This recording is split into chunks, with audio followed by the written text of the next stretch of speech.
NEBuilder 2.0, Fragments amplified by PCR. In this video, we will demonstrate how the NEBuilder Assembly Tool can be used to generate overlap sequences for the assembly of two fragments into a vector. In this scenario, all fragments are amplified by PCR. The vector does not have convenient restriction sites where we would like to clone the insert, so we will amplify the vector and generate a 50 base pair deletion in the vector sequence. Begin by clicking the Settings tab. Choose the assembly product and the PCR polymerase. The assembly can be linear or circular. We will be making a circular assembly product. Click Done. Now, we will add the fragments to the assembly. Click New Fragment. For this demonstration, we will use preloaded sample sequences. Note that all vectors available from NEB are preloaded in the tool. Click Use Sample Sequences. Select a cloning vector from the drop-down menu, in this case PUC19. The selected PUC19 sequence is now loaded in the sequence file. Make sure that you check both vector and circular. In Step 2, name your fragment. In Step 3, select a method of production. In this example, we are using a fragment produced by PCR. To generate a 50 base pair deletion between bases 100 and 151 of the vector, we'll begin by entering the start base of 151 and with the end base of 100. The entire vector will be amplified, except for that 50 base pair fragment.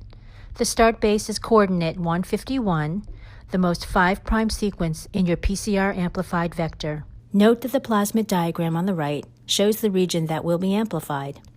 If you prefer, you can use custom primers instead of having the tool design primers for you. In this case, click Specify Custom Primers and enter the custom primers here. Now click Add. This will take you to the next page where the first set of primers will appear. This is also the page that gives you the option of adding more fragments to the assembly. To add the first insert, click New Fragment. Then click Use Sample Sequences. From the drop-down menu, select the insert, in this example, the LAC-Z full sequence. Because this is an insert fragment, do not select vector or circular. Name your second fragment. Select PCR as the method of production. Check the start and end bases. In this case, we are adding the entire sequence. Click Add. On the next page, you will see a simple map showing the assembly so far. Note that the insert 5' end is joined to base 100, and the 3' end is joined to base 151 in the vector. Let's add another fragment. Click New Fragment. From the drop-down, we are going to select GFP as our third fragment. Name the fragment. Select PCR as the method of production. Check the start and end bases. In this case, we will be adding the entire sequence. Click Add. On the next page, you will see that the map on the right now shows the construct containing the 3 selected fragments, depicted in 3 different colors. The fragments can be rearranged by dragging and dropping the colored bars into the preferred order. You can also delete fragments or edit them by using the functionalities /icons shown on the colored bars. You can also click the bars to view the assembly junctions, primer sequences, and the amino acid sequence for all 6 reading frames. The Notes section provides information about the characteristics of the primers. The Build Settings shows the default settings used to generate the primers.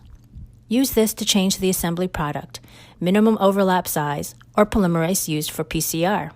Now click Done. On the next page, there will be a summary of your assembly. The summary contains a simple map of the assembled product, a sequence in multiple formats that can be exported, and a color-coded sequence so that you can easily identify the assembly junctions. The required oligo section shows the oligo sequence, which can be shown in FASTA or IDT-compatible sequence formats, as well as the TM and annealing temperature of those oligos. The lowercase 5' end is the overlap region of the primer. It is color-coded to match the color of the adjacent fragment in the assembly. The uppercase 3' end is the gene-specific portion of the oligo that acts as the primer for PCR. It is also color-coded to match the PCR template. Use the Load/Save tab to save your assembly. Enter the name of the assembly in the Save Project field and export the file to your computer. To start a new assembly, click Build and then Start Over. Click OK to delete the existing project, and then you can start your next assembly.